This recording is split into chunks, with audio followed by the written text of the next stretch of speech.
Kami. Welcome to Four Seasons.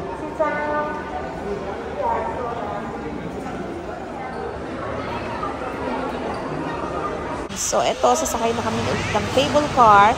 And luckily, solo namin ngayon ang cable car. Wala nang outsider. So, ayan na. Aandar na kami. Tara! Bana Hills! Bana Hills! Welcome to Bana Hills!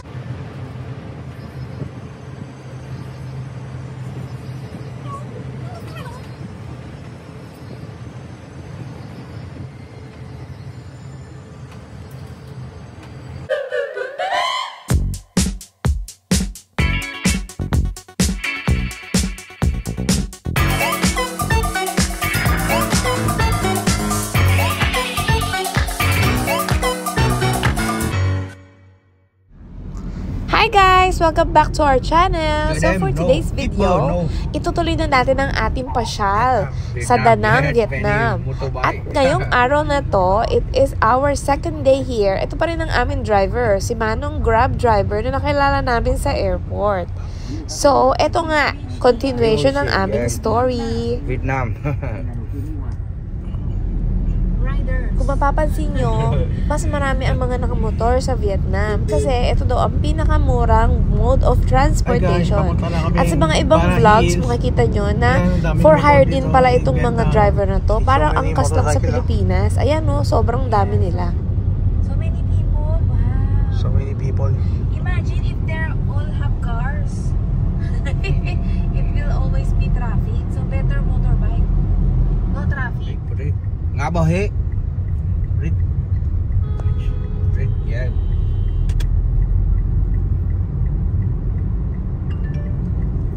So, eto na nga, medyo mahaba itong biyahe namin kasi papunta na nga kaming Bana Hills. Sabi ni Manong Grab driver, almost 1 hour daw ang aming biyahe. Pero hindi naman namin napansin na 1 hour na pala yun.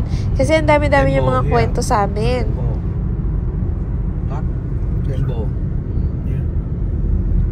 Temple. Ah, temple.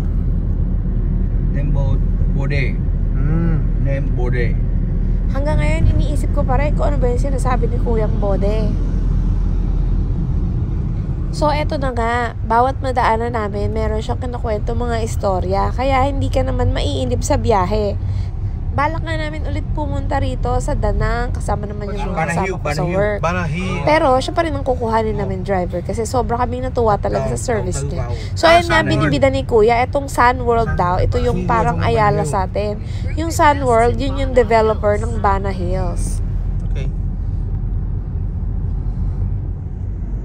Bana Hills here. So, ayan na nga, malapit na daw kami sa Bana Hills. Tinuturo na niya from here. Natatanaw na daw yung hills na pupuntahan namin. Go Hanoi, Ho Chi Minh. Ho Chi Minh. Gang Yêu, quốc lộ. This one Ho Chi Minh. Gang Ho Chi Minh. Ho Chi Minh here. Yeah. And Then here this one Hanoi. Hanoi. Hanoi. Go. America. America.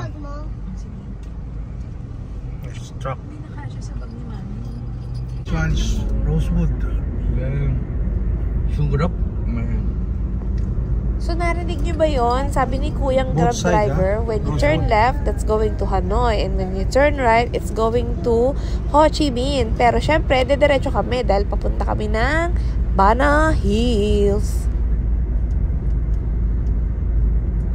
So, eto nga itong dinaanan naming kalsada, isang diretso lang siya. Sobrang haba. Malapit na natatanong na namin yung Bana Hills na pupuntahan namin. So, marami kami nadaanan ng mga tourist spots pa rin. Sa left side, mga farm siya ng mga flowers. Tapos eto, sabi niya, parang picnic area. Ayan, pinakita pa ni Kuya, farm daw yan. Khu cắm trại. Picnic.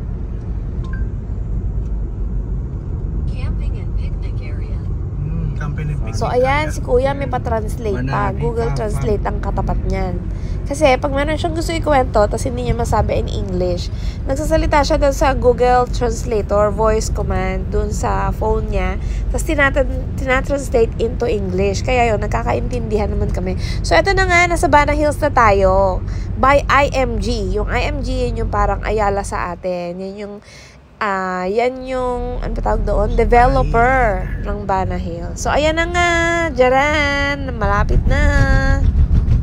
Anong district dito? Cabin car.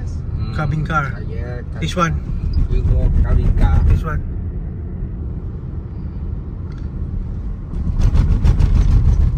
So, ayan na nga. Diyan. Dumating na kami sa sakayan ng bus. Sasakay pa kami ng isang bus papunta doon sa taas. And then, pagdating doon sa taas, doon na kami sasakay papunta sa loob. Ay, hindi pa pala kami sasakay. Maglalakad pa papunta sa loob. And then, doon, hahanapin nyo. Parang maze. Parang naging maze. So, nag-picture-picture muna kami pagdating doon sa loob. And then, hindi namin alam paano pumunta doon. So, sinundan lang namin saan ba pumupunta yung mga tao. Nakarating naman kami doon sa sakayan ng cable car. So, ayun nga. May libre din naman mga dinidistribute na map, ng location. So, ayun, ma-enjoy nyo para kayong nag-Takeshi's Castle. Naghanap kayo ng daanan palabas ng maze.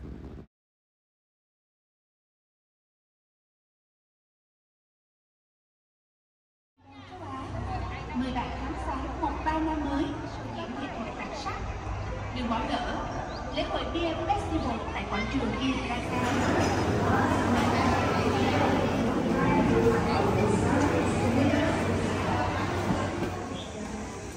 Bago namin natunton yung sakayan ng cable car, marami kami nadaanan ng mga kainan. Siyempre, pigil na pigil ang aming gutom. Kasi meron kaming binook doon sa loob ng Bana Hills na buffet lunch by Four Seasons. So, ayun, I think doon sa previous vlog namin, ni-post na namin yung kasama yung paano kami nagpunta doon sa Four Seasons Hotel sa loob ng Bana Hills. So, ayun, very big, very huge restaurant. International ang kanilang pagkain. So, iba-ibang klaseng tao yung nandun sa loob ng restaurant. So, ayan, nandito na nga kami. Ayan, na-video pala ni Daddy yung ceiling na may nakabitin na bangka. Actually, hindi ko siya nakita. Ngayon ko lang siya nakita nung nag-edit at voice over na ako ng video. So, ayan, medyo mahaba yung pila kasi nagpunta kami dito is Sunday yata or Saturday, weekend. Ayan, pero yung mga cable car, hindi nila yung sunod-sunod na may sakay. Meron silang interval, like, halimbawa, may interval na 2, walang sakay, tapos dun pa lang kayo papasakayin ganun. Kaya mahaba yung pila kasi yun. Hindi nila minamaximize yung kanilang sakay doon sa cable car.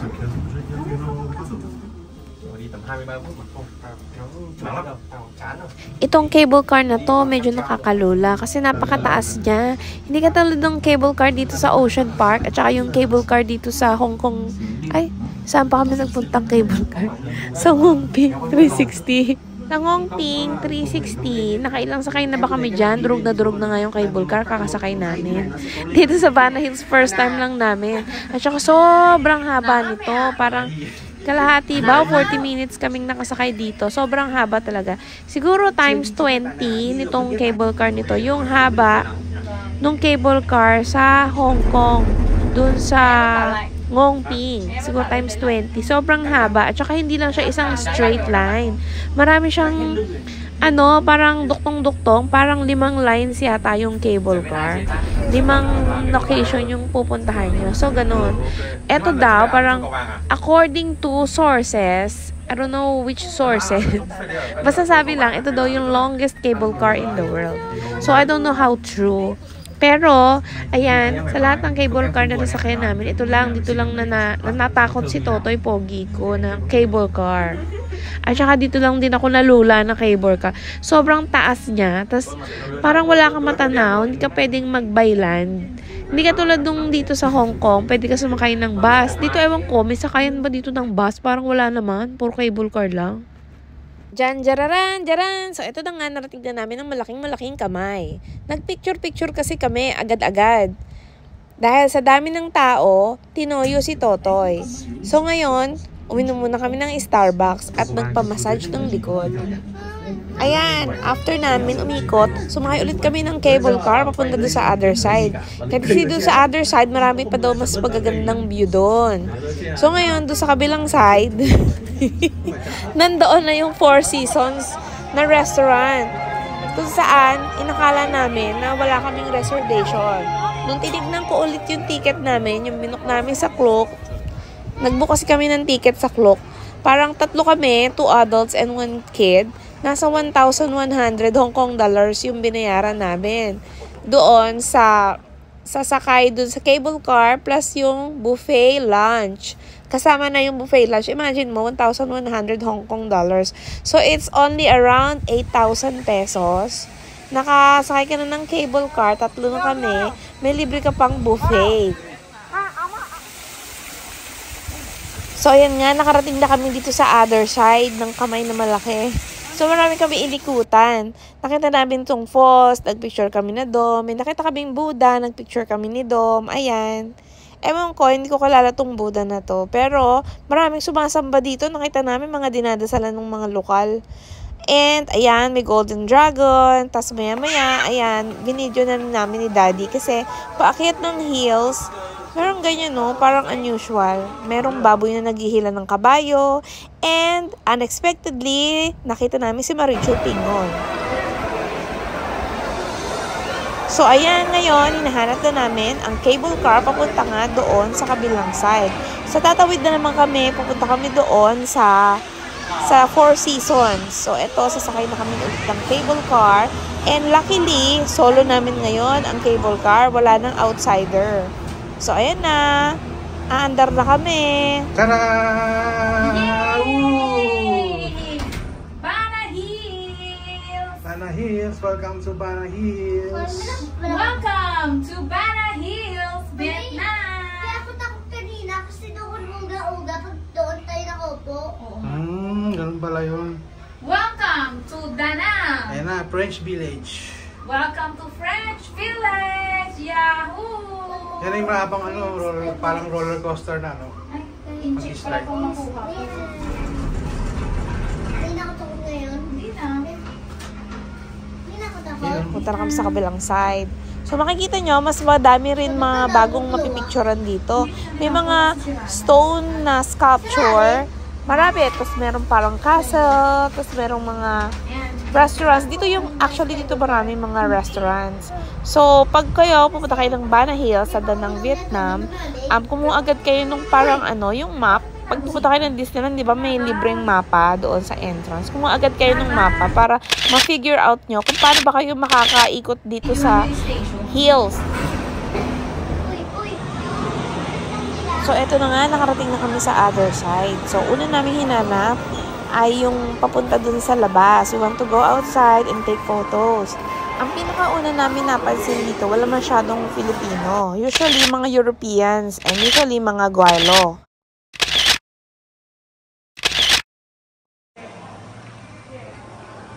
So, eto na nga, nakapasok na kami sa loob ng French Village. Marami kami inikutan ni Daddy. Naghanap kami ng magandang picture spot. And ayan, nakita namin yung entrance, papasok sa Four Seasons restaurant. So, akala namin hindi talaga kami dyan nakabook kasi hindi namin chinek yung ticket namin sa Klook.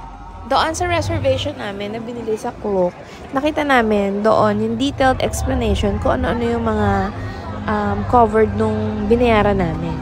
So, ayan nga, marami ditong taong nagpunta. So, inisyoso namin, ano ba meron dito? Ayan, nagpicture pa kami dyan sa kotseng yan. May soft drink sa bubong. Ayan, lahat ng nandyan ay mga restaurants. Meron pa nga yung lechon, nakita namin. Ayan, so, ayan, hawak-hawak ko yung mapa ng Bana Hills. So, hinahanap namin saan kami nasa na kami nung mga oras na yun. So, ayan, di ba? Para siyang mga castle nung araw. So, ayan si ate, nakatungtong siya doon sa mataas na kahoy. So, ayan. Nag-ikot-ikot kami, nakita na namin yung Fantasy Park. Anything inside is free. Kasama na yan doon sa binayaran nyo sa Klook. Kung pumunta kayo dito, make sure na yung anak nyo is 1.5 meter ang tangkad. Kasi yung anak ko hindi nakasakay doon sa bump car kasi maliit siya. So, ayun nga.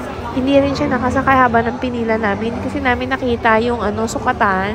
Marami dito mga Instagrammable na corner at spot. So, ayan, marami kaming picture dyan. Hindi ko na lang na-post sa Instagram ko and Facebook account kasi pinili na lang namin yung medyo simpleng mga pictures kasi baka sabihin naman sobrang arte naman itong mag-inang to. Picture lahat na lang sulok dito sa sa Bana Hills Pinicturan. So anyway, yon, nag-enjoy kami ng sobra-sobra dito. Itong ride na to, para to yung sa Toy Story, sa Disneyland, yung bigla ka na lang ibabagsak. So ito, actually, nag-picture lang kami dyan ng anak ko. Ayan, yung bomb car, hindi siya nakasakay dyan kasi medyo maliit siya. Atat na atat pa naman siya dyan na makasakay siya ang haba ng pinila namin. Tapos, hindi naman siya nakasakay. So ito, sa Ferris wheel na lang siya sumakay. Dito, walang height limit. Kaya, lahat ng kids nakasakay. Pero, wala naman masyado talaga sumasakay dito. Siguro boring tong ride na to. Kaya hindi sumakay yung ibang mga bata.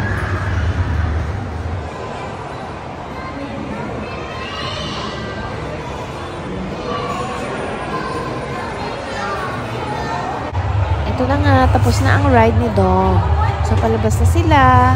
And maglalakad-lakad na lang kami. And maghahanap ulit ng bagong picture spot. So, ayan, ito na yung sinasabi ko sa inyong ride, yung parang ihuhulog ka, yung kagaya sa Toy Story Land. So, ito, ganyan lang siya. Ayan, no, ibabagsak ka. Diba? Pati ako napapasigaw kahit di naman ako sumakay.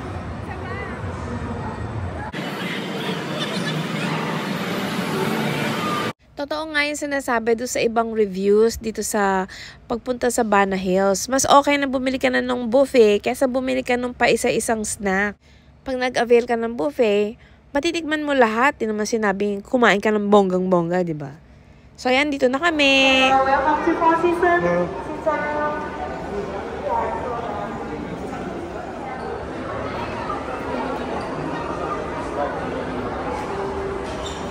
So, ayan nga, napapasok pa kami dito sa restaurant. Pinakita lang namin yung coupon namin doon sa buffet. And pinapasok na rin kami, in-scan lang.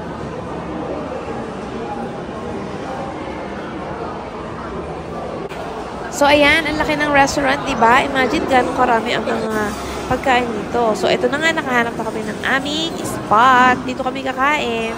Pinauna ko na muna si Daddy para kumain at para makapag-take ng videos. And para makapili na rin siya ng mga gusto niyang kainin.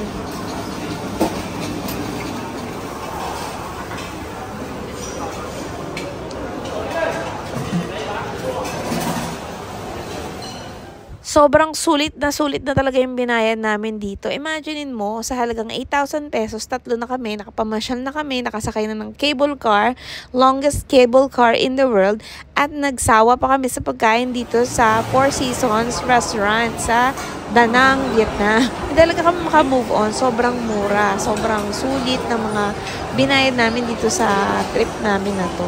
So yan, ang dami mong pagpipilian. May mga fresh vegetables kung gusto mo ng mga salad. Meron din silang fresh fruits. Meron din silang mga maki, sushi. Ayan, may mga fresh fruits. Eto, mga dessert. Sobrang dami. As in, lalabas na sa ilong ang mga pagkain. Pag pinilit mong maubos yung kinuha mo. Ang sekreto, pag kumain ka sa buffet, kailangan kung ano lang yung feeling mo na kaya mo ubusin, yun lang kukunin mo. So, ito nga pala, ito yung e-spot. Yan yung parang mag-rent ka ng power bank. Kaya lang, nagbayad kami ng deposit. I think 150,000 dong. Kaya lang, hindi naman na-refund sa credit card ko yung yung deposit. So, okay na rin kasi at least kapag-charge si Daddy ng kanyang cellphone na lobat. After namin kumain, hindi na kami tumuloy doon sa iba pang pupuntahan, doon sa mga susunod pa ng mga cable car kasi gusto na namin umuwi. So, yung Bana Hills, matatapos nyo siya na ikutin, siguro buong araw. Pero kami, natapos na kami ng 2 p.m. kasi bumalik na rin kami agad. Yung dulo kasi parang mapapagod na si Totoy Pogi ko. Kasi usually sa Hong Kong, pag namamasyal kami, like siya naka-stroller kasi alam namin malayo yung mga lalakaran. Dito kasi, dahil hills nga siya, hindi namin mapapakinabangan yung stroller niya. Kasi puro taas-baba, taas-baba. Puro hagdan, ganyan. So, paano pa igugulong yung stroller, diba? So, ito na nga, sumakay na ulit kami ng cable car at masyadong foggy. Diba parang pang-horror lang?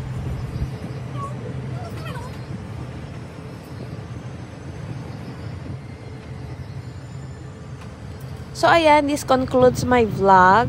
And I'll let you finish the video para ma-absorb nyo kung gaano kaganda talaga ang Vietnam. Please don't forget to hit the subscribe button and pakiclick na rin ng notification bell para ma-notify ka sa upcoming videos. So, ayan, in case you have any question, any katanungan, or if you want to ask something about our tour, please don't hesitate to message us. Ayan, ito na ulit. Actually, yung naghatid sa amin dito, hindi yun sumundo sa amin. Ang sumundo sa amin, yung brother niya. So, magkapatid sila ay Grab drivers and tour guides. So, ayan. So, see you again on my next video. Have a good day. Bye!